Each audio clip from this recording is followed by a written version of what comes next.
arc-en-ciel.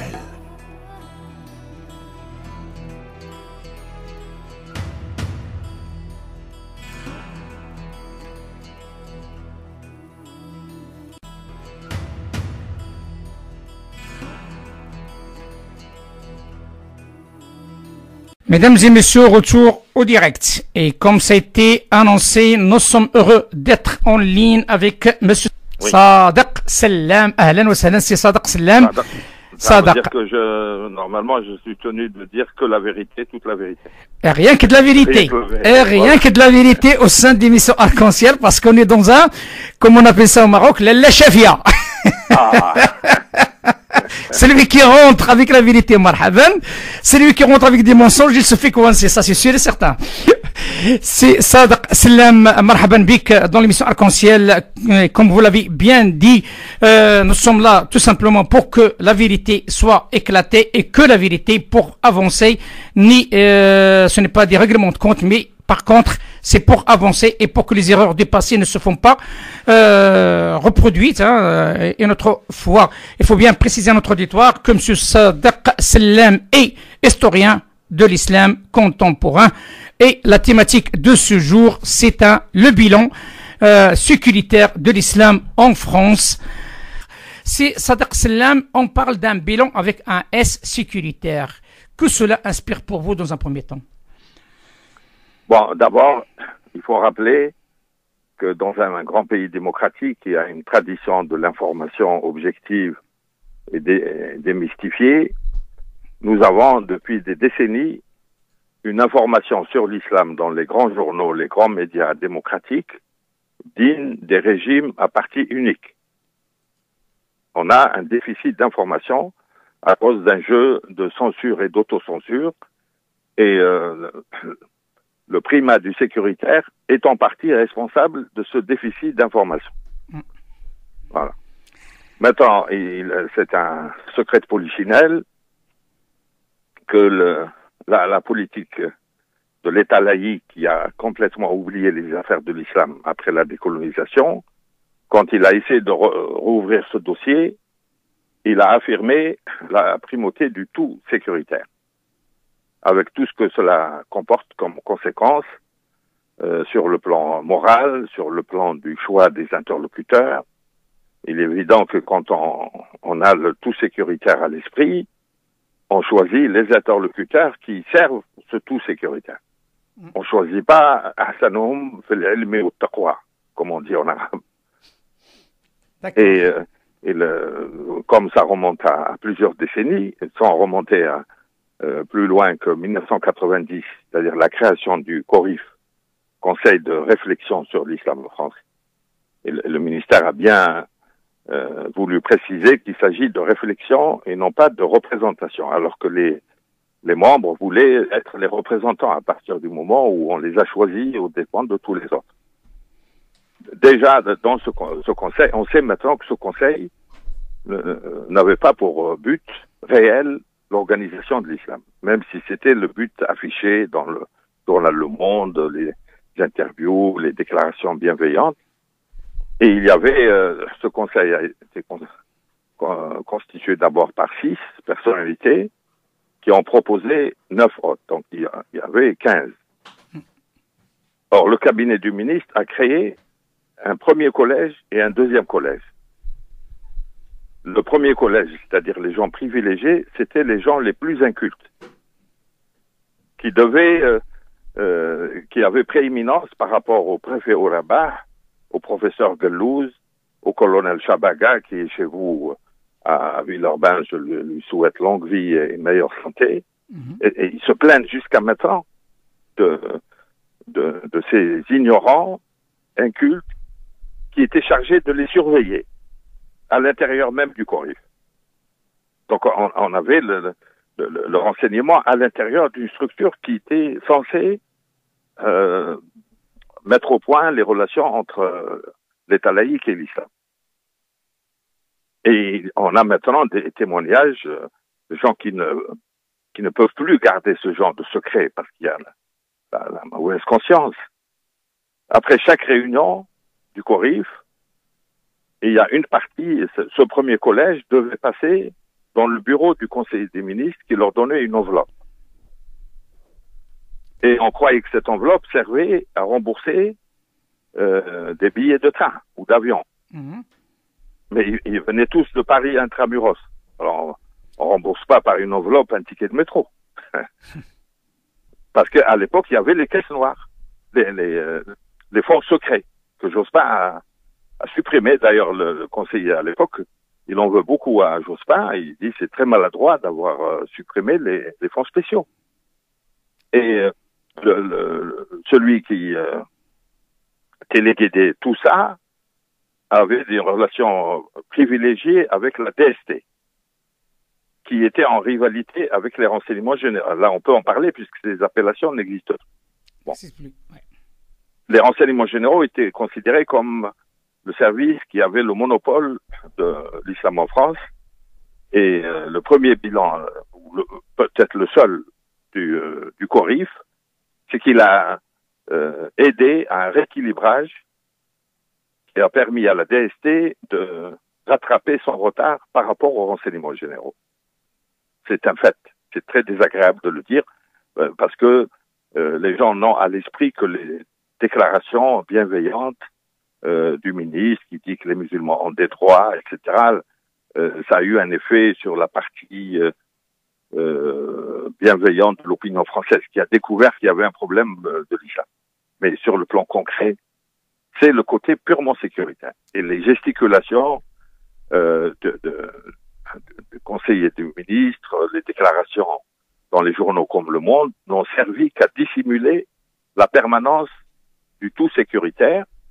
Et sur le plan des décisions effectives, Pierre Jox, qui est le promoteur du CORIF, dans une interview au Monde datée du 16 mars 1990.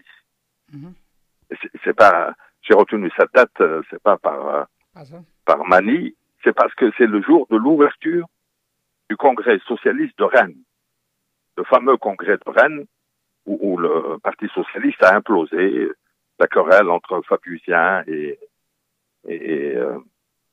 jospinistes. Ils n'ont pas réussi à se mettre d'accord pour une majorité. Et le fait de choisir cette date-là montre que le conseiller du ministre a conseillé à son ministre d'utiliser le CORIF comme carte pour la modification du rapport de force entre sous-courant du Parti socialiste. Avec l'air de dire, voilà, moi je connais les musulmans, vous savez rien, donc j'ai un meilleur bilan. Et à peu près à la même période, le ministre de l'Intérieur a refusé de la manière la plus arbitraire, il n'y a aucun fondement juridique à ce refus. Il a refusé la faculté de théologie protestante à Strasbourg que Mitterrand voulait ouvrir parce que Mitterrand a vu que les musulmans sont là, leurs enfants grandissent ici, il faut les éduquer.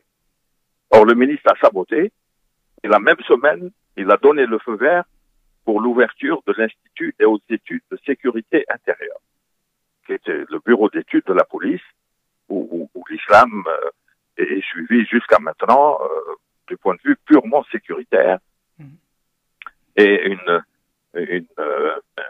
personnalité très médiatisée par la suite, qui s'appelle toujours Dounia Bouzar, elle a fait ses premières armes à l'IHESI, l'Institut des hautes études de sécurité intérieure, où elle faisait des rapports sur les jeunes qui lui déplaisent, avec des critères très sommaires, des critères purement policiers. Elle introduit une classification des musulmans, les bons et les mauvais. Et on a vu comment Dounia Bouzar est une éducatrice spécialisée, où on n'a même pas besoin du bac. On s'occupe des adolescents, des jeunes à problème, qui ont des troubles. Et donc ça l'a amené à considérer les 6 millions de musulmans comme étant des cas pathologies potentielles. Parce que c'est une manie, quand on passe par cette première instance, on considère, on a la stratégie du soupçon, tout musulman est un suspect jusqu'à ce qu'il prouve le contraire. Et on a parlé d'elle par la suite, au moment après le 2015, où il s'est agi de déradicalisation. Moi, jusqu'à maintenant, je n'ai pas compris de quoi il s'agit. Et c'est elle qui a eu les subventions les plus juteuses pour soi-disant déradicaliser. Et on s'est aperçu que le résultat était pas du tout à la hauteur de la mise et des fonds qui lui ont été attribués. Et donc voilà, ça rapporte une grande légitimité. Le fait d'être passé par l'ISESI et la faculté de théologie, on l'attend toujours. Donc voilà pour ce qui concerne le CORIF. Vous avez parlé de l'aspect sécuritaire français. Oui. Mais, bien entendu, il y a aussi en face d'eux, certainement, d'organes sécuritaires de pays d'origine de ces musulmans qui se trouvent sur le sol français. Ah, absolument. Mais justement, cette période est caractérisée par une gestion diplomatico-sécuritaire. Diplomatico, ça veut dire qu'on fait appel à des services spéciaux d'État de l'immigration ou des pétromonarchies. Et il y avait à l'époque, les chroniqueurs religieux le savaient, mais ils s'auto-censuraient.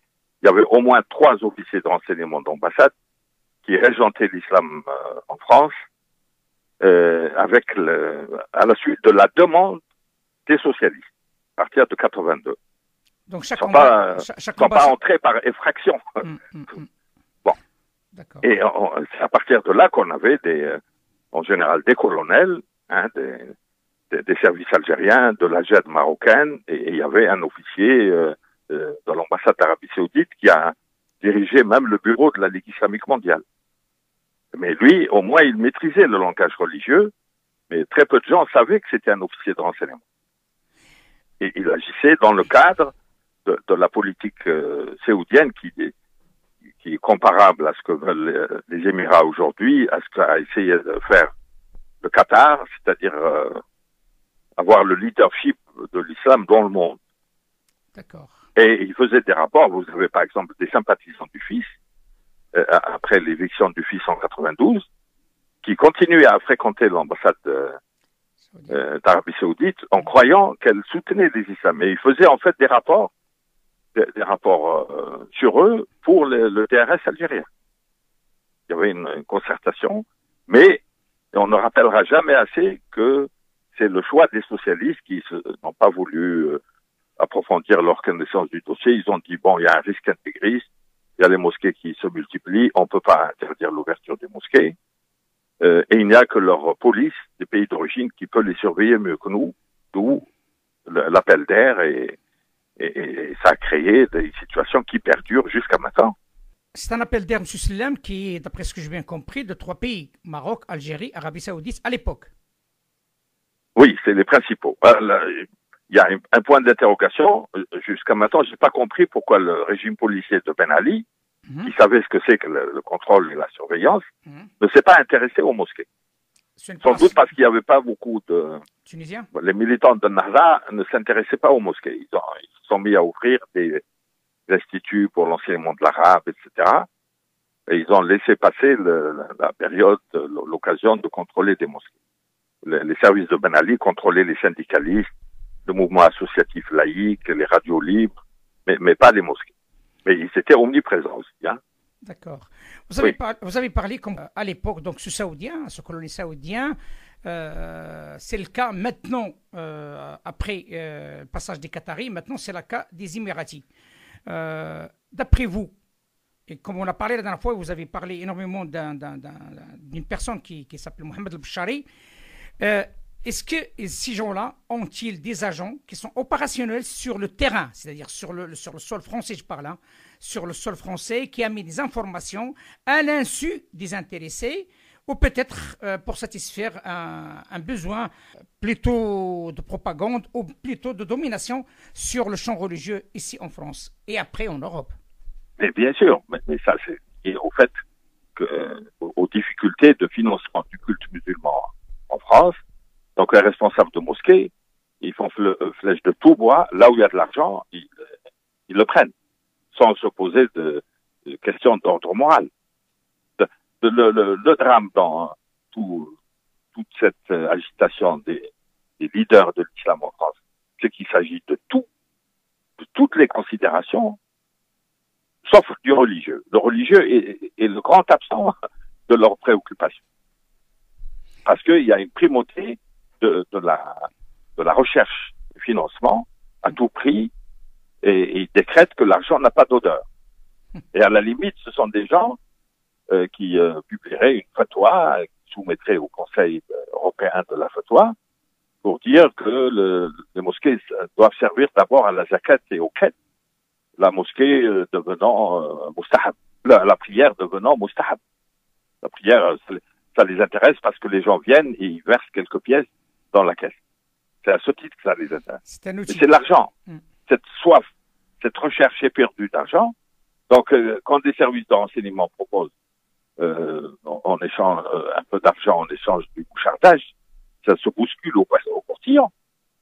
Il n'y a pas de pénurie pour cause de moralisme. Mais je dirais plus. Il y a eu du mouchardage à l'intérieur même de ce qu'il est convenu de ce que j'aime pas cette formule. Et je mets toutes sortes de guillemets de l'islam dit marocain. Entre les petits zaïmions, là. Moi, j'utilise la formule de Malik Ben Nabi. Zaïmion, c'est le diminutif de Zaïm. Zouama, et c'est les petits. Et qui commencent, il les a appelés les zaïmions. On avait 4, 5 ou 6 zaïmions. Ils mouchardaient, je ne cite pas les noms, mais il y a quelqu'un qui était dans une mosquée de l'Est de la France, et qui est promu au poste maintenant, mais à l'époque, il rentrait pas comme moi je faisais comme j'allais au Maroc. Je traversais l'Espagne par train et je prenais l'embarcadère à Algeciras pour Tanger. Eh ben, le commissaire qui vient contrôler les passeports entre Algeciras et Tanger lui a dit il faut attendre au poste de Tanger, vérification et tout, parce qu'un autre recteur de mosquée a fait un rapport contre lui. Eh ben. Parce qu'il est plus instruit que lui, il a voulu lui désobéir. L'autre se trouve interpellé pendant ils lui ont fait rater le train pour aller, parce qu'il n'habite pas à Tanger, il habite assez loin.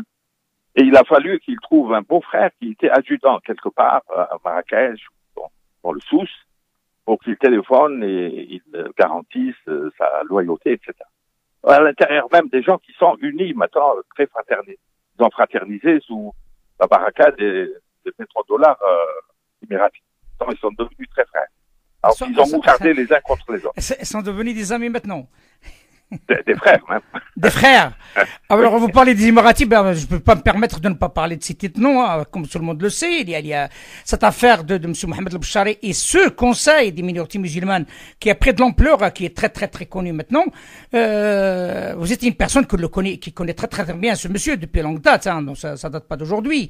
Et vous avez pu constater un certain nombre d'éléments qui lui concernent. Comment ça a démarré? Parce que vous avez fait une très très belle introduction concernant cette implication de l'aspect sécuritaire de ces pays d'origine, notamment le cas du Maroc. Pouvez-vous puisque vous êtes un historien, quoi qu'il arrive, il faut bien le préciser, hein, on parle d'un historien qui connaît l'histoire, comment ces gens-là ont commencé et quel parcours ils ont fait, et maintenant, comment ils se présentent, comme vous l'avez bien dit, ça devient des ennemis d'hier, ça devient des frères d'aujourd'hui. Et ils ont commencé dans la rivalité, la concurrence, le bouchardage les uns contre les autres. À l'époque, c'était le grand succès, le triomphe, c'est d'avoir pu rencontrer Driss El-Basri, qui était le maître d'œuvre de tout ce bouchardage. Alors, Driss El-Basri, il a réussi une première opération, c'est qu'il a retourné d'anciens opposants islamistes qui ont les unis, etc., et qui ont commencé à ouvrir de grandes mosquées ici, et qui multipliait les gestes de loyauté, de baise-main, même le baise-main c'est réservé au roi. Mais eux, ils l'ont généralisé à des gens plus laïcs. Bon. Mais malgré ça, Driss El-Basri ne leur faisait pas confiance. Et la première promotion de Driss El-Basri a eu lieu en échange de renseignements contre ces types-là, au profit de Driss El-Basri. Eh ben. Bon, moi je vais pas m'auto-flageller. Béchari, c'est quelqu'un de très sympathique, c'est un homme de public relation. On peut pas lui refuser quand il dit, voilà, on fait un colloque, on va instruire les jeunes des banlieues, etc. Moi, j'ai dit oui, comme un boy scout, comme beaucoup d'autres. Ah ben Oui. ça, non, bah oui. Oui. Bon, on avait quelques doutes, mais bon, lui, il réglait les problèmes toujours par un éclat de rire ou Safi, Aglab. Elle est bonne celle-là. Savi, on passe. Non, il ne dit jamais, lui, ça. Il dit Safi. On en parlera une autre fois. Mais il faut reconnaître qu'il a un aspect très sympa. Mais c'est quoi sa relation avec c'est quoi sa relation avec Idriss Al-Bsri? Réel. C'était quoi? C'est lui qui m'a raconté. Ah, oui. Il m'a raconté parce que lui, avec le Bichari, on n'a pas besoin de le soumettre à un interrogatoire. C'est lui qui se glorifie au retour du Maroc. D'accord. Et il m'a dit, nous sommes rentrés à Rabat dans le même avion que les responsables de la mosquée d'Evry, qui étaient beaucoup plus âgés que lui, qui avaient leur lien avec des filières du Marsen et tout. Et alors que lui, comme c'était juste après son élection au congrès de Saint-Étienne, à la tête de la Fédération nationale des musulmans de France. D'accord. Et il m'a dit, attendez, et puis moi, il y a une voiture noire qui est venue me prendre, et c'est Idriss Al-Bsri qui me l'a envoyé, et ça les a rendus jaloux. Oula. Oui. Oui. Mais après, lui, Idriss Al-Bsri a été remercié dès l'arrivée du roi actuel, mais il est resté en contact avec l'Anegri. C'est qui général l'Anegri? Général, c'est un général de l'armée marocaine. C'est ça, mais du renseignement. Du renseignement, bien entendu. Et il est resté 3-4 ans après, mais la rupture définitive avec les services marocains, c'est après le limogeage de l'Anegri, pour des raisons X. Moi, je ne rentre pas dans les détails. Or, moi, j'ai jamais entendu. Je connais le nom d'un colonel de la JEP, de l'ambassade de la rue Le Tasse, comme on dit à Paris, c'est l'adresse de l'ambassade de France, là, de l'ambassade marocaine. D'accord. Et il s'appelait Ben Faïda. Ben Faïda. Ben Faïda, D'accord. c'est parce qu'il est général et qu'il lui est rien arrivé depuis. Et c'est le Bichari qui m'en parlait. Pour m'en dire beaucoup de bien, et puis pour en dire beaucoup de mal quand il est rentré en conflit avec. C'était son ami Ben Faïda au départ. Il travaillait pour lui. D'accord. Oui. Il renseignait, il servait de rabatteur. Il lui a amené tous les intellectuels marocains engagés dans la vie musulmane. Et il faisait des rapports contre les récalcitrants.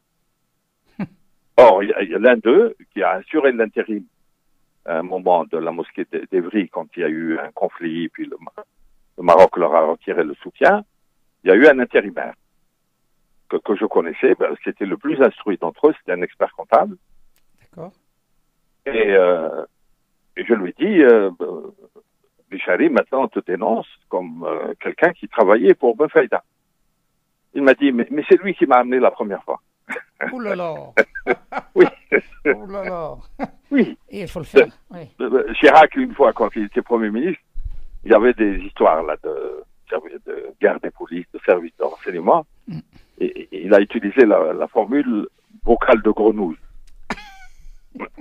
C'est pire que panier à crabe. C'est ça. C'est normal, les services de renseignement, ils défendent la sécurité de leur pays, ils sont obligés d'utiliser la théoria, la dissimulation, etc. Moi, je leur en veux pas. Moi, je souhaite de triompher contre le trafic de drogue, contre la criminalité et contre la subversion. Et surtout contre le terrorisme mais aussi. Introduire cette mentalité dans les mosquées où on vient pour la recherche de la sakina, où on est entre les mains de Dieu, où on laisse à l'extérieur de la mosquée tout ce qui est méfiance, tout ce qui est suspicion pour retrouver une paix intérieure. Ces types-là, après avoir fait entrer l'affairisme à l'intérieur même des salles de prière, ils y ont introduit cette mentalité qui est à l'opposé de ce que recherche le musulman pratiquant. La prière, elle est destinée à stabiliser la conscience humaine, à trouver une paix. Bien sûr. Mais quand il y a cette atmosphère de florentine, comme Florence, là, du temps des papes, dans les mosquées, on sort, quelqu'un qui prie à côté de nous, on ne le connaît pas, on lui dit taqabballah, on échange des mots gentils, on va prendre un café, il devient un ami.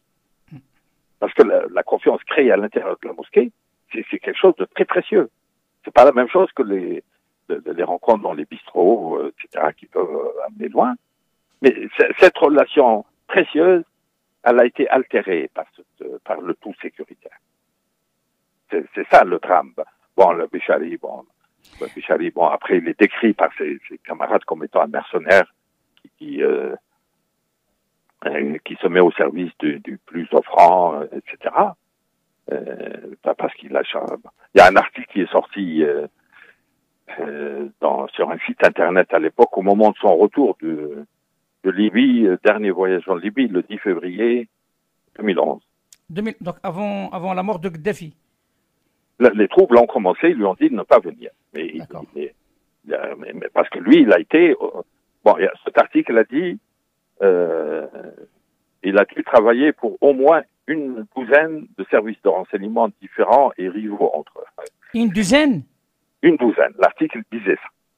J'ai commencé à compter. Moi j'arrive à 7 ou 8. Il doit me rester 4 ou 5 qui sont mystérieux pour moi. Eh ben. Et pourtant, il travaillait avec les Marocains au départ. Non, jusqu'à le limogeage de la Negri. Ah. D'ailleurs, à ce moment-là, il y a une anecdote tout à fait avérée. Il a proposé ses services au DRS algérien pour narguer ses anciens protecteurs marocains. Eh bien, il faut le faire. Oui. Et elle était acceptée par les Algériens. Le DRS algérien, ils ont quand même quelques critères. Ils sont bien sûr machiavéliques. Mais ils ont dit qui a trahi, il trahira. Eh oui. Mais il est resté très très longtemps avec les Qataris et avec surtout les Libyens. D'accord. Donc, après le Maroc, il y a ce volet algérien échoué et après, donc, il y a le côté libyen, bien sûr, et Qatari et aussi Émirati. Il y a une question... Maintenant, c'est les Émiratis. Parce que les Émirats... Ils étaient un peu en retard comme la DST par rapport aux renseignements généraux concernant l'islam. Ils ne jouaient pas un rôle comme l'Arabie Saoudite. Maintenant, ils veulent jouer un rôle comparable à celui joué par l'Arabie Saoudite depuis des décennies, et surtout ce qu'a tenté l'ancien émir du Qatar. L'émir Tamim, maintenant, il adopte un profil bas. Il y a moins de prosélytisme, moins de... Mais est-ce qu'ils ont les compétences, les Émiratis, des compétences dans le domaine, je parle de domaine sécuritaire, qui peuvent faire ce boulot, ou bien ils se basent sur des compétences étrangères? Bon, d'abord, pour servir le sécuritaire, il faut l'alibi religieux.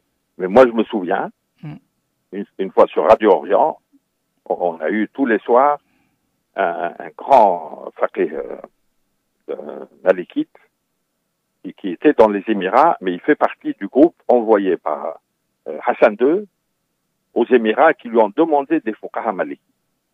D'accord. Parce qu'ils n'en avaient pas. Donc, eux, sur le plan religieux, ils reconnaissaient leur retard par rapport au plus vieil état religieux de l'histoire du monde musulman, c'est la monarchie alaouite. Bien sûr, ouais. Qui a le plus vieil état religieux de la région, il date de 1932, c'est le wahhabisme. Donc, le Maroc n'a pas de leçon à recevoir sur le plan de la légitimité religieuse. Or, les Émirats, c'est une légitimité par l'argent, par les pétrodollars, et ils veulent jouer un rôle mondial au nom de l'islam, et ils veulent jeter leur dévolu sur l'islam en Europe, et ils ont trouvé que l'opération est plus facile avec ce qu'il est convenu d'appeler l'islam marocain, à cause de la course pour le financement, où on fait des virages à 180 degrés avec la plus grande facilité. Mais ce islam marocain, ce n'est pas l'officiel qui fait un virage, donc c'est des acteurs de l'islam marocain. Oui, mais moi j'aime pas cette formule-là. D'accord. Non, c'est juste pour préciser, juste pour préciser, M. Salem, est-ce qu'il s'agit d'un programme d'État ou bien tout simplement des acteurs qui se prétendent, comme vous l'avez bien dit, je suis d'accord avec vous, le fait de ne pas accepter le mot islam marocain, ces acteurs-là qui étaient opérationnels sur le terrain ici, c'est eux qui ont fait un virage à 180 degrés.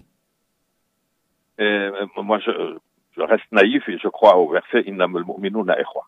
Bon, très bien. Bref, je ne demande pas le passeport de celui qui a pris un taqabballah à côté de moi. On prend un café, on échange le téléphone, et qui soit ouïghour ou du Kazakhstan, ou c'est un de nos frères marocains là, juste à côté. Parce que c'est important ce que vous êtes en train de dire, c'est là, parce que c'est quand même c'est un point d'inflexion. Donc bien entendu, vous l'avez bien dit, l'islam au Maroc, donc il est connu depuis plusieurs années, et les Émiratis donc maintenant essaient d'acheter, d'après ce que vous dites, et beaucoup de monde en parle, il n'y a pas que vous, hein, qu'on soit clair, qui achètent l'islam. Nous, on est les derniers à être mis au courant. Ce soit connu en Scandinavie. En Andalousie, après ça arrive chez nous. Eh ben, il y a d'autres pays qui parlent la Belgique. Je ne cache pas que je ne suis pas au jour le jour ces derniers développements parce que je ne suis pas surpris. On a la répétition des mêmes retournements, des mêmes opportunismes, du même usage du religieux à des fins mais si on classe la responsabilité, ce sont les socialistes qui ont pris peur. À l'époque, il n'y avait pas d'intégrisme du tout. Malgré les efforts et les extrapolations de Keppel, on n'a pas trouvé un vrai courant intégriste en France.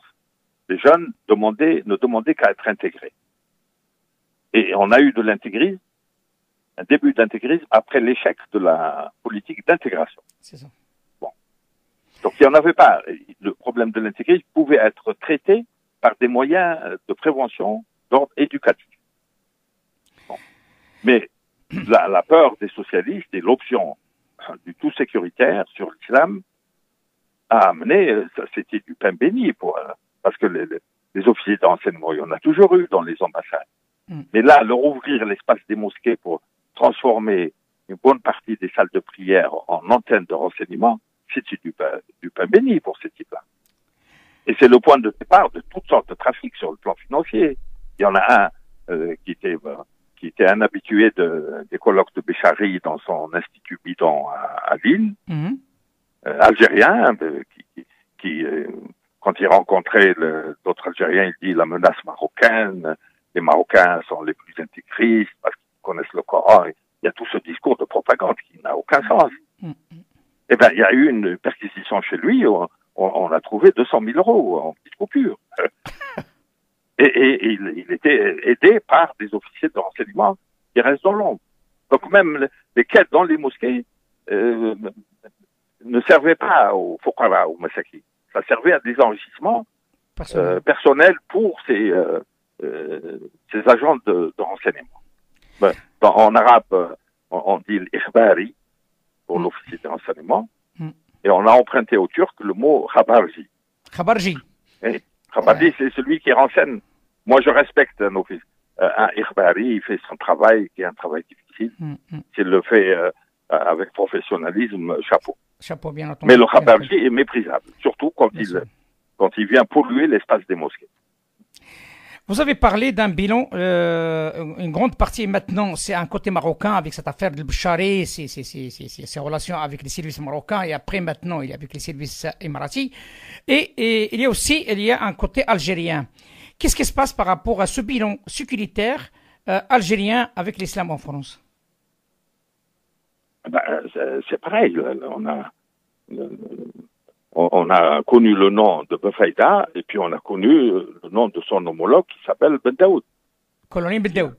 Qui a sévi pendant 9-10 ans ici. Il a été promu général, major même, et il a marqué l'histoire en dirigeant le renseignement extérieur pendant 9 jours. Il vient d'être limogé il y a une quinzaine de jours. Ah, il vient d'être limogé? Oui, oui. Il a été limogé parce que nommé par Saïd, monsieur frère, Bouteflika. Or, le chef d'état-major veut supprimer les traces de tout ce qui a été nommé par les gens qui voulaient vendre le 5e mandat.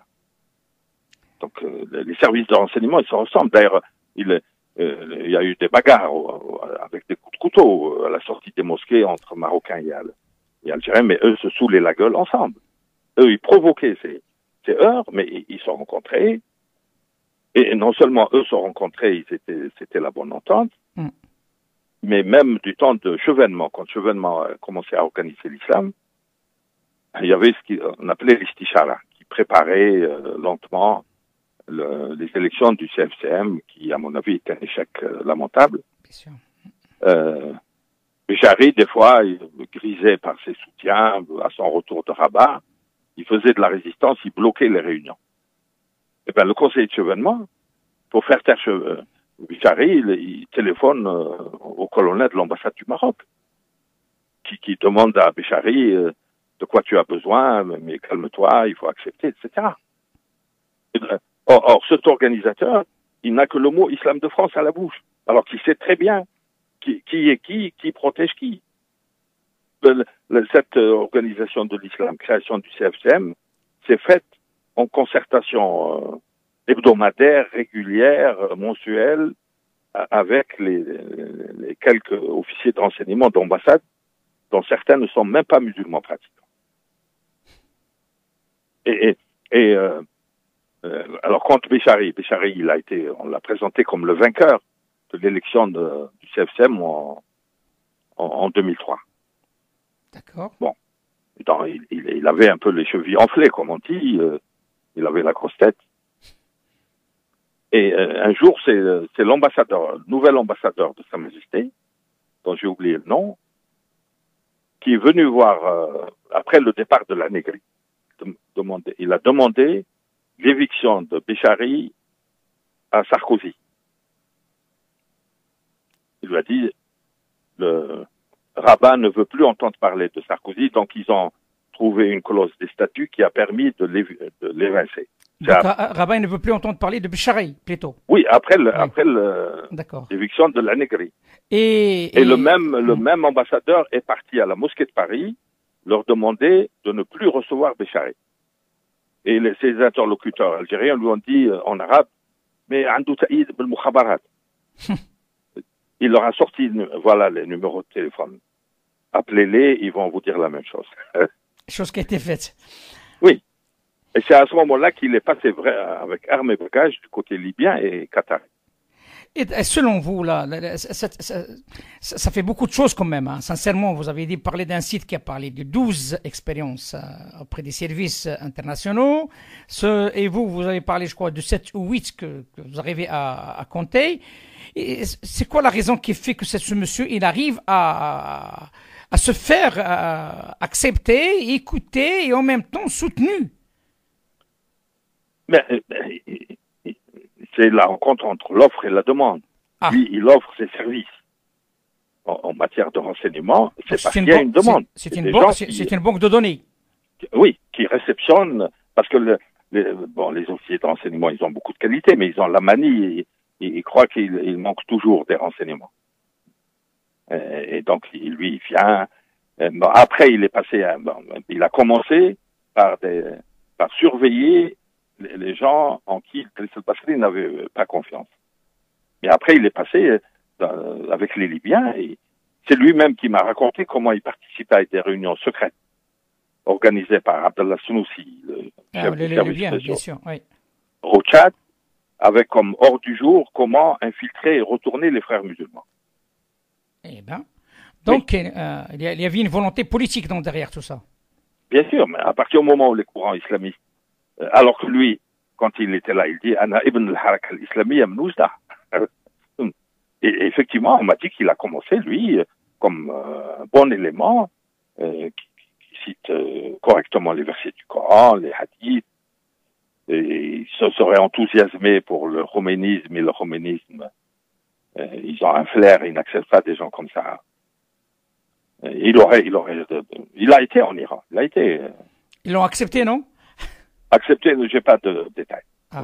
Mais ce qui est sûr, c'est quand ils ont été envoyés là par Dominique de Villepin pour demander la libération des 2 journalistes pris en otage à Bagdad. Oui. Et ben, il y avait Fouad Lahlaoui, il y avait Zakri, la grosse gueule, là, qui parle de l'islamophobie à tort et à travers.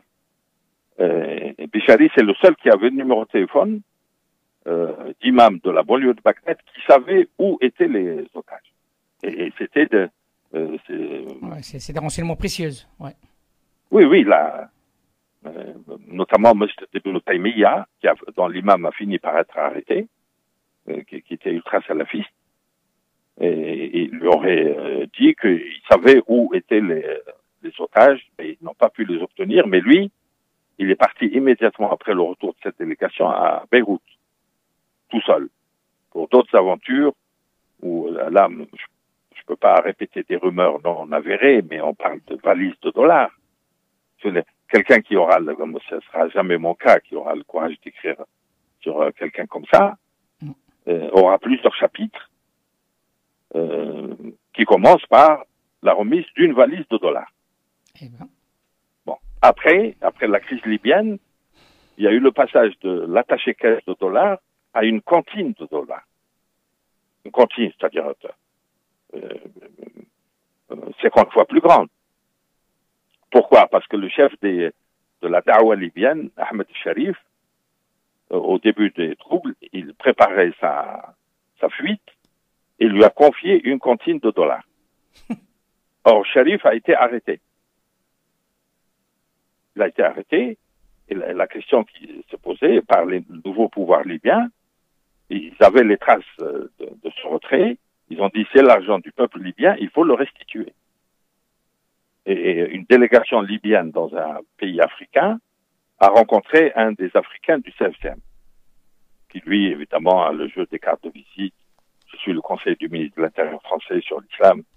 Être membre du CFCM, quand on va à l'étranger, à Afir ou au Dahomey, on devient conseiller du ministre. D'accord. Ça passe comme une lettre à la poste. On change de casquette. Ce type-là était très peu en rapport avec moi, mais il m'a appelé de l'aéroport.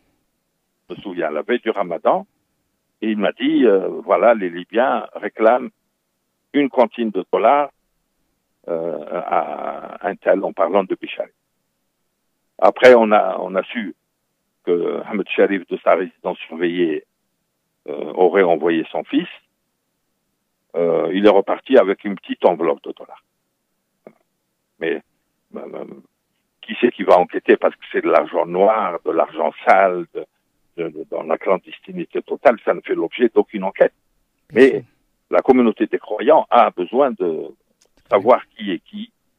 Ah oui, surtout, M. Slam, je pèse mes mots là-dessus, surtout avec ce projet qu'on entend parler maintenant, et lui, il est directeur, hein, qu'on soit clair, hein, donc ce n'est pas le président, c'est Noaimi qui est président. Lui, il est directeur de ce projet du Conseil des minorités musulmanes en Europe, et maintenant, il est installé, d'après ce que j'entends parler, en Émirats Arabes Unis, et on voit sur sa page Facebook plusieurs photos, plusieurs annonces par rapport à des Émiratis, par rapport à des actions dans ce sens. Selon vous, il travaille pour qui réellement par rapport aux Émiratis, et comment ça se fait que cette aventure est appuyée encore davantage par les Émiratis s'il n'y a pas une raison politique contre les frères musulmans? Les Émirats, ils ont comme consultant dans la lutte anti-islamiste le fameux Mohamed Dahlan. Mohamed Dahlan. Mohamed Dahlan, qui était le chef des services de renseignement de l'OLP. Et quand Hamas a gagné les élections à Gaza, ils ont occupé l'immeuble où était Mohamed Dahlan. Et ils ont trouvé des piles de rapports que les représentants de l'autorité palestinienne dans les capitales européennes étaient tenus de faire sur les communautés musulmanes de ces pays. Et des copies étaient adressées au Mossad. C'est un secret de polichinelle, que Mohamed Dahlan avait des liens directs avec le Mossad. D'accord. Et donc, c'est à ce titre qu'ils font appel, parce que les communautés, pour Israël a vu l'importance des communautés musulmanes avant les pays arabes. Pourquoi?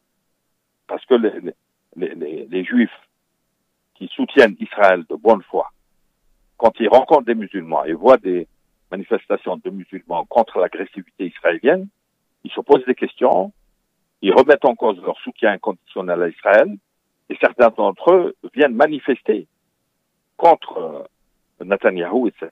Oui, c'est à ce titre qu'il voulait suivre de près l'évolution de des communautés musulmanes en Europe. C'est les mêmes raisons, d'après Henri Tinck, là, qui était le chroniqueur religieux du Monde, qui était corrompu par des cadeaux, là, une mosquée du sud de Paris, lui faisait régulièrement des cadeaux de l'artisanat marocain. Et en échange, il faisait de la publicité pour des ignorants. Alors que les grands intellectuels, quand ils décédaient, ils voulaient brancher sur Keppel et compagnie. Leur idée, c'est de présenter la communauté comme étant des ouvriers illettrés, fanatiques, qui peuvent être fanatisés par des manipulateurs. Donc, les surveiller de près. Toute la phraséologie de Keppel se résume à ça. C'est pour ça qu'il n'a jamais parlé d'aucun intellectuel musulman. Or Henri Tinck, qui était pro-sioniste, islamophobe, il a mis de l'eau un peu dans son vin pour ouvrir relativement le monde à l'information sur l'islam. Après son départ du monde, il a publié une biographie du cardinal Lustiger. D'ailleurs, les chrétiens de gauche l'appelaient l'attaché de presse de Lustiger. Et quand il a commencé à parler parce que lui, la communauté musulmane, il n'a pas le temps d'aller à Gennevilliers ou dans le 9-3. Il va à la grande mosquée de Paris et il répercute les déclarations qu'il a entendues. Donc, on l'a intitulé attaché de presse de la mosquée de Paris. Il faisait un journaliste d'attaché de presse. Et puis, quand Abdallah Ben Mansour de l'UOIF l'a appelé en ma présence pour lui dire « Monsieur Tinck, les chrétiens de gauche vous appellent l'attaché de presse de Lustiger, et là vous devenez l'attaché de presse du recteur de la mosquée de Paris ». La semaine d'après, il y avait une interview de Ben Mansour pour le faire taire. Bon. Et alors, j'en arrive à l'essentiel. Dans la biographie de Lustiger par Tinck, il dit Lustiger était vraiment très éloigné des dialogues interreligieux, surtout pas avec l'islam, mais il a accepté, au vu de l'augmentation du nombre de musulmans en Europe, qui lui ont fait craindre un changement de rapport de force concernant les relations avec Israël. Texto. Donc, on sentait que le poids des communautés musulmanes, aussi divisées soient-elles, aussi arriérées, aussi désorganisées, finira par avoir des conséquences sur les relations avec Israël. Et les Émirats, c'est à ce titre qu'ils ont fait appel à Mohamed Dahlan. Il met son savoir-faire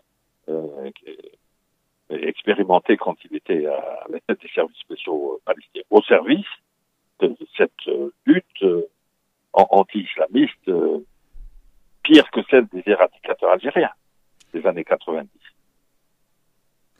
Uniquement pour des raisons de pouvoir, parce que l'Arabie Saoudite et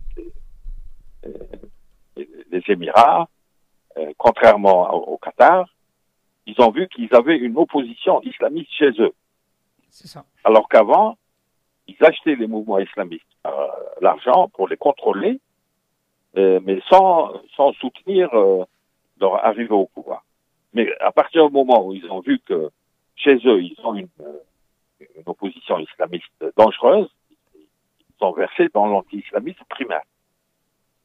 Parce qu'on est très peu renseigné, les médias occidentaux parlent très peu, mais il y a une organisation des oppositions qui réunit les opposants de toutes ces pétromonarchies. Il l'appelle Mu'aradat al-Jazira al-Arabiyya. Mu'aridin, c'est ça, oui. Mu'aridin, oui. Parce que eux, ils sont unionistes. Alors, ces types-là, chacun veut rester dans son coin, dans sa crèmerie. Les autres, ils disent, on en a marre des micro-États qui sont en rivalité entre eux, qui dilapident les pétrodollars. Et c'est cette opposition qui leur fait de plus en plus peur. Et une opposition dans ces pays comportera une part d'islamistes, qu'on le veuille ou non. Bah, si je vais un petit peu compris un petit peu tout cette, parce qu'il y a énormément d'informations qui sont vraiment assez importantes. Donc, Monsieur Dahlan, qui est maintenant aux Émirats Arabes Unis. Donc, pour lui, il y a le Bchari, si j'ai bien compris, concernant l'Europe.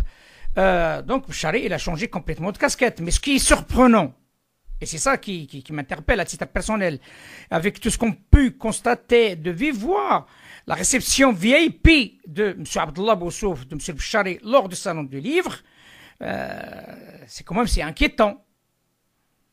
Dans le cas d'Abdullah Boussouf, il a une fonction officielle. Alors, je ne suis pas dans les secrets, ouais. Même si je parle un peu des services secrets Bien sûr. d'il y a 10 ans. Sur l'actualité, je demande qu'à être bien informé. Ça peut être des salamalek comme ça de circonstances. Oui. Mais moi, je sais que le ministère des Affaires religieuses, un intellectuel, un poète, un prof d'université, un vrai soufi comme Cheikh Toufik ne peut pas être d'accord avec ça. Mais bon, vous avez tous les pays arabes qui ont des pouvoirs à structure clanique. C'est des clans qui cohabitent, des alliances conflictuelles. Et il se peut que, parce que d'après, bon, je vais pas aller trop loin dans des révélations de ce que j'ai su sur Bchari. Il a amené quelqu'un avec lui à Beyrouth quand il est revenu pour la deuxième tentative de libération des journalistes pris en otage. Et ce type-là a été interpellé par la DST marocaine. Il est venu me voir, vraiment, il flippait.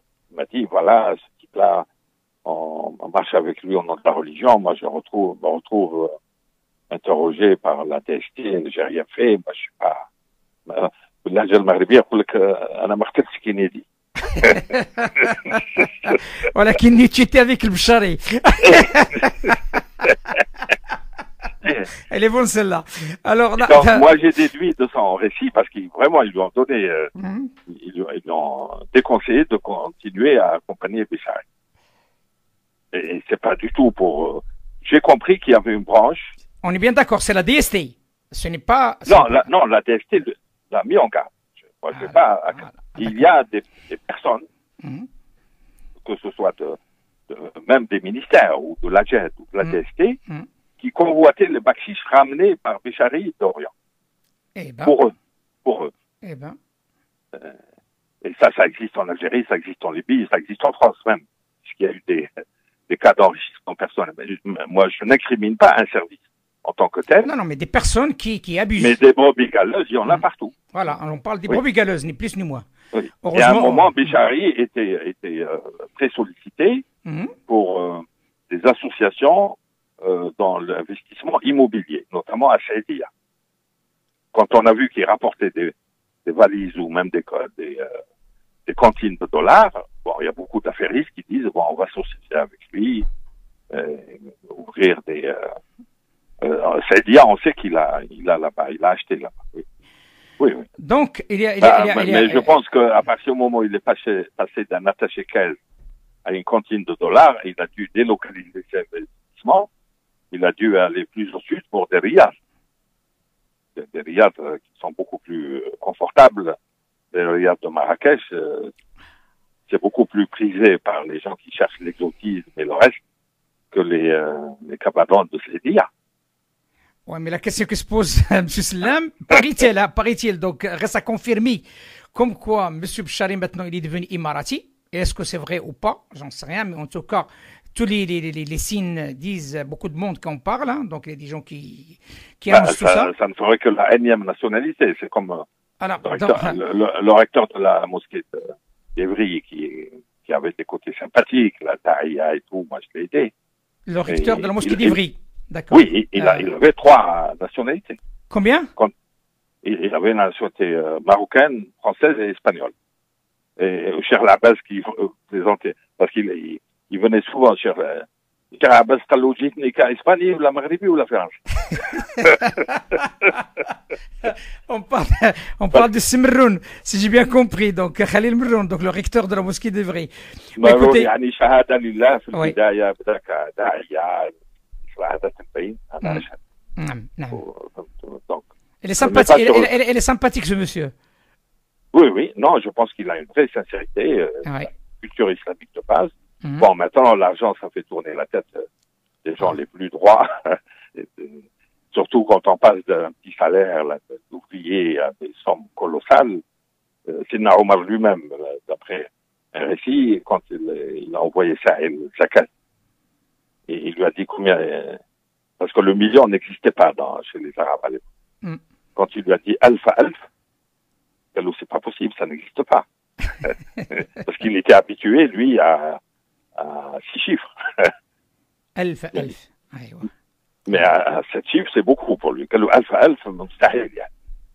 et donc, ces types-là, bon, ils sont partis moi, je le reconnais, un mérite. C'est-à-dire que ils ont sorti les mosquées étaient très difficiles à ouvrir. Ils ont eu la patience et tout. Mais, moi, j'incrimine les bailleurs de fonds qui ont laissé la corruption, l'opacité se développer dans ce dollar baladeur au nom des mosquées. Parce que vous avez des moussinines saoudiens qui croient réellement à la fraternité islamique. Et quand c'est des individus qui aident, le contrôle est moins facile que quand il s'agit d'États qui ont un contrôle annuel.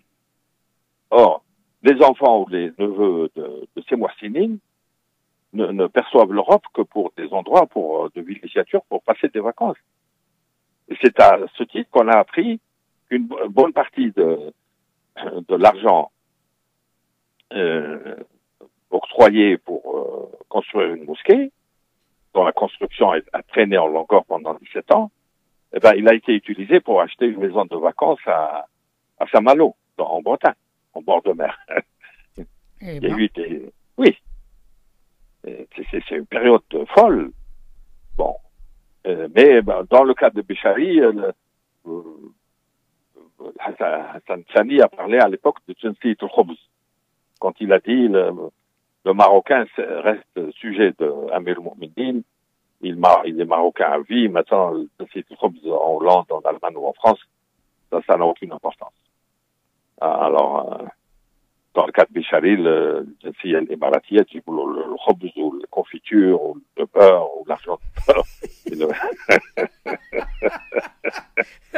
Elle est bonne celle-là, la confiture et le beurre et l'argent du beurre. Ah bah oui, heureusement, le harfi là. Non, on peut pas manger que le harfi là. Il faut qu'il soit bien beurré, doré, et doré. Le problème, c'est que Béchari, bon, il est plus tout jeune, donc c'est sympathique. Le problème, c'est que, à mon avis, il y a des cycles dans toutes les politiques de ces pétromonarchies. Tout prendra, les collages inquiétables. Tout finira par prendre fin.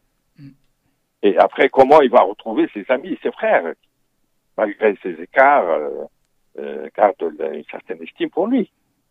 Donc, il a choisi la notoriété, l'argent surtout, et donc la relation. Il y a qu'un micro-groupe d'Oujda, parce que le groupe d'Oujda a produit en Algérie les Bouteflika. Bouteflika et d'autres présidents, d'après beaucoup de monde, il y a beaucoup de monde qui sont natifs ou bien qui ont vécu à Oujda ou à la frontière. Non, mais le groupe d'Oujda autour de Boumedienne, il a fait un putsch en 62. C'est ça. Le dernier des Mohicans, c'est Bouteflika. Bon. Tiens, ça tombe bien. Juste une petite remarque que beaucoup de monde me l'a envoyé. Vous savez, le dernier discours, la dernière fois que Bouteflika, on l'a vu à la télé, pour présenter sa lettre de démission. Vous vous rappelez, là, tout le monde l'a vu, cette image, à travers le monde. On a vu la lettre, mais on l'a pas vu écrire. Non, mais ce n'est pas l'écriture, ce n'est pas ça. L'habillement, il était habillé avec un fouqier marocain. C'est ça, oui. Est-ce que cela a un sens selon vous? Bien sûr, lui est très attaché à Oujda, sa ville natale. Il a grandi à Oujda, lui. Né, il a grandi, il a été dans la jeunesse de l'Istiqlal. Ça l'honore d'ailleurs d'avoir milité avec une structure anticolonialiste. Hassan l'appréciait beaucoup parce qu'il décidera avec l'accent marocain. Oui, c'est ça. Il parlait très bien une fois à Bouhabid, quand il était ministre des Affaires étrangères. Et au début de l'affaire du Sahara occidental, qui est une affaire navrante jusqu'à maintenant, Et il a promis quelque chose au roi. Il rentre à Alger. Le lendemain, il dit le contraire. Or, Bouabid le rencontre dans une réunion à la Ligue arabe.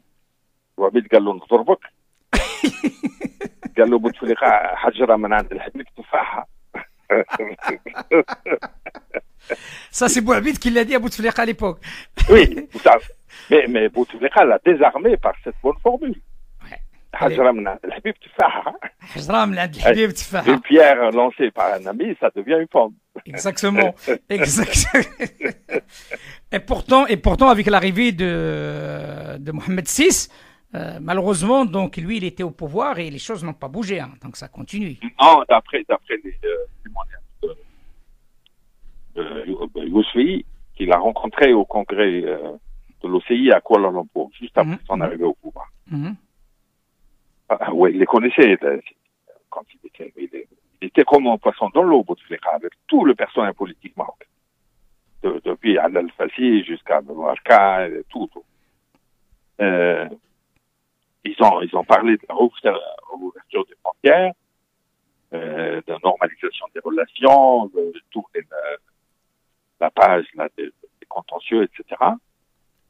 Et Yousfi lui a dit, on va faire travailler les commissions de spécialistes. Alors non. Alors il faut une rencontre au sommet des commissions suivantes, les directives mais les généraux à l'époque, Taufik et compagnie, ne l'ont pas laissé. Il n'avait pas le vrai pouvoir, lui, en 80. C'est vrai. Mais il avait une réelle volonté de normaliser. Mais revenons au petit groupe d'Oujda de Bichari. Alors, c'est le groupe d'Oujda politico-diplomatique, mais il y a un autre groupe d'Oujda plutôt religieux et sécuritaire, si j'ai bien saisi. Islamo-affairistes. Ah, islamo-affairistes, c'est encore mieux. Islamo-affairistes. Mais compris, mais aussi, je l'ai lu récemment, il y avait l'ancien premier ministre marocain, Ben Kiran. Il a dit dans un article que je l'ai lu récemment, ce monsieur, il soupçonnait l'interventionnisme des Émirats arabes unis sur le plan politique et surtout sur son parti politique pour qu'il la stoppe, parce que là, il en parle vraiment un conflit avec le PJD. Absolument. Le point, c'est que Ben Kiran a beaucoup sympathie pour Bichari lorsqu'il donnait à Paris. Et une fois, Bichari a demandé de nommer représentant du PJD en Europe, pas seulement. Il a failli faire de sa part. Et quand il s'est renseigné, les vrais militants du PJD, tu vas mettre tout dans la mairie. Alors, la salle tout ça, les officines, et il a failli parce qu'il était en difficulté à l'époque, il voulait rebondir en proposant des services d'infiltration du PJD en appliquant les méthodes apprises de Tchad dans les réunions de presse. Ils ont réussi à retourner pas mal d'anciens pères musulmans qui sont anciens, qui étaient dans la mouvance du congrès marocain. Donc il y avait un contact à l'époque entre Bichari et Ben Kiran. Ah oui, il va pas. Non, il va partout, lui, avec son salhlou, comme on dit au Maroc. Ça lui ouvre toutes les portes. Ça fait un petit peu naïf, hein, le salhlou. Hein. Oui, mais bon, lui, il le manie avec beaucoup plus d'habileté que la moyenne. Mais à mon avis, cette prétention des Émirats, ils vont en déchanter parce que le royaume du Maroc leur envoyait des fuqaha aussi de la coopération religieuse parce que leurs fuqaha n'étaient pas du niveau et ils veulent faire des manipulations. C'est voué à l'échec à l'avance. Ils vont réussir à retourner contre quelques mercenaires, des demandeurs de flics, comme on dit, et puis ça n'aura pas d'autres conséquences. Quand on a 25 millions de manifestants en Algérie, tout le peuple, que peuvent faire les Émirats contre un raz de marée comme ça? Ils peuvent ordonner à Haftar d'intimider l'Algérie en se rapprochant de la frontière libyenne. Salah a dit, on lui envoie les cartes communaux, ce faux maréchal. On n'a pas besoin d'envoyer la les gardes communaux, c'est des milices de de gens armés de fusils de chasse. Donc, et les Émirats, il faut se souvenir qu'ils ont essayé un putsch en Tunisie pour placer, d'après plusieurs médias, des procès là contre le monde d'Afrique, qui a annoncé le premier, ça a été repris par le Qudus al-Arabi, Chorouk, etc. Ils ont voulu encercler l'Algérie en plaçant au pouvoir un gouvernement pro-imarati. Et ils avaient alors servi 32 députés tunisiens qui étaient rémunérés par les Émirats pour faire du lobby. Et dans le cas de la Tunisie, ça a échoué. Et je pense qu'en Europe, ça va, en dehors de quelques mercenaires qui vont accepter, qui vont trouver quelques versets du Coran, quelques hadiths là pour justifier leur virage à 180 degrés. Je pense que c'est voué à l'échec parce que on a 6 millions de musulmans en France, c'est-à-dire une population plus nombreuse que celle de cette monarchie. Bien sûr. Une population formée à l'école publique, à l'esprit critique. Donc, c'est pas des Bédouins qui ont une mentalité de nouveau riche de 50 ans qui vont pouvoir manipuler. Ils sont au-dessus de leurs moyens quand ils exagèrent leur capacité de manipulation. On a pu constater récemment comme quoi, toujours dans ce cadre-là de prospection de M. Bouchari, il se trouvait en Nouvelle-Zélande et en Australie. Ah, évidemment, bien sûr. Il y avait un principe de Balkan. Il y avait un local qui a été attribué à la CNMF par la mairie de Paris. Et après, Bouchari, il a eu d'autres principes, il a donné, il a retiré les locaux. Son institut est un institut bidon depuis le début. Il a trompé beaucoup de monde avec. Et la dernière transaction, c'est qu'il a acheté à 950 000 euros un immeuble à Tourcoing. Pour soi-disant délocaliser son institut, mais Darmanin, qui est le maire de Tourcoing, n'en a empêché. Parce qu'il sait que c'est bidon, que ça sert pour toute cette activité secrète. Bon. Or, à l'époque, lui, le ramadan, il a passé à des coureuses avec de temps en temps le harira, de temps en temps le shorba, comme les gens plus tard. Là, ils font tantôt shorba, tantôt harira. D'accord. Alors, il a entendu dire que ce homme, il a obtenu une grande salle de la mairie de Paris où il distribue 300 iftars par soir. Il a entendu, il téléphone à Jazeera, qui sont venus, il est resté 20 minutes, le temps de se faire filmer à côté des sans-abri, là, qui font des chambres. Et pour les auditeurs de Jazeera, c'est Bouchari qui était le généreux organisateur de l'opération. Pendant un mois, 30 jours, il a passé 20 minutes, il a récupéré l'opération pour lui. Ça, c'est la com. Donc... Et le brave Moustapha, avant, il a dit, moi, je pense que c'est moi, Jazeera qui présente. Ils n'ont même pas filmé l'organisation. Écoutez, M. Sellam, si vous le permettez, parce que je suis presque arrivé à la fin de cette émission, comme on a parlé ensemble, vous êtes le bienvenu, hein, donc qu'on soit clair par rapport à votre opinion et en même temps votre vécu aussi, qui est très important en tant qu'historien, par rapport à ce dossier qui est très important, qui a pris de l'ampleur, le dossier de l'islam en France. On continuera chaque dimanche, hein, le temps qu'il vous faudra, pour étaler point par point par rapport à ce dossier de l'islam, afin que au moins l'opinion publique et notre auditoire intéressé et intéressant puissent comprendre un petit peu les enjeux et les tenants, les aboutissants de ce dossier, parce que c'est très important qu'on connaisse un peu l'histoire. C'est avec l'histoire qu'on peut créer le présent et pourquoi pas le futur. Bon, mais je voudrais dire un dernier mot dans cette évocation partielle. Il y a plusieurs niveaux de responsabilité. Il y a les mercenaires là, qui acceptent d'aller avec ceux qui payent le mieux. Il y a les gens qui veulent contrôler nos États qui ont découvert des limites sécuritaires. Et maintenant, tout le monde devient formateur d'imam. Ils doivent tous ouvrir des centres de formation. Alors que ils sont passionnés par le contrôle de la viande halal. Et c'est cette première catégorie d'imams, recteurs, présidents d'associations, ils veulent tout contrôler. Et ils veulent se faire passer pour des spécialistes de la formation. Alors, et ils veulent donner des ordres à des intellectuels. Tout intellectuel qui se respecte refuse de fréquenter des gens aussi prétentieux et aussi inquiets. Mais Napoléon disait, dans tout grand État, il y a un grand coupable. Le premier responsable, ce sont les socialistes qui ont fait appel à ce qui est convenu d'appeler l'islam consulaire, qui n'a pas seulement régenté l'organisation de l'islam par ce GFCM qui est un échec lamentable, mais on a infiltré le service public. Vous avez deux protégés des généraux Touffieri. Un protégé du général Touffieri, le général Touati, qui est le producteur-réalisateur de l'émission dite islamique de France 2, qui mène la vie dure à un client intellectuel comme Ralef. Et son acolyte est le protégé du général Ben Daoud. Quand c'est le CFCM, c'est une association.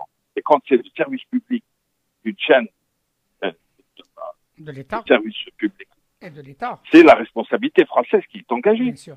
Ouais. Et la France, jusqu'à l'époque, disait nous avons la meilleure.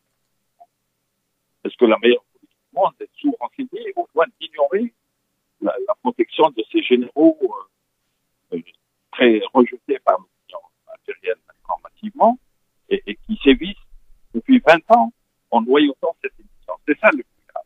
Ben écoutez, pourquoi pas, la semaine prochaine, si vous êtes disponible, on parlera de ces interventionnistes dans ce volet de l'islam en France, et notamment aussi de ces recteurs. Et ensuite, on a un brillant rédacteur, là, comme celui qui synthétise les rapports de l'Institut Montaigne. Il parle de tout, sauf de ces questions. Est-ce qu'il est sous-renseigné à ce point? Je ne crois pas. Et on me dit maintenant qu'il est en train de se rapprocher des pétromonarchies. Lui qui n'a que le mot islam de France à la bouche. Je crois qu'il était votre invité la semaine dernière. Exactement. Et il est en ce moment même en train de rapporter à l'UOIF qu'il a diabolisé à outrance dans ses rapports. Ben, je vous dis à très bientôt, Inch'Allah, pour dimanche prochain. Merci, à bientôt. Merci. Au revoir, monsieur. Au revoir. Arc-en-ciel.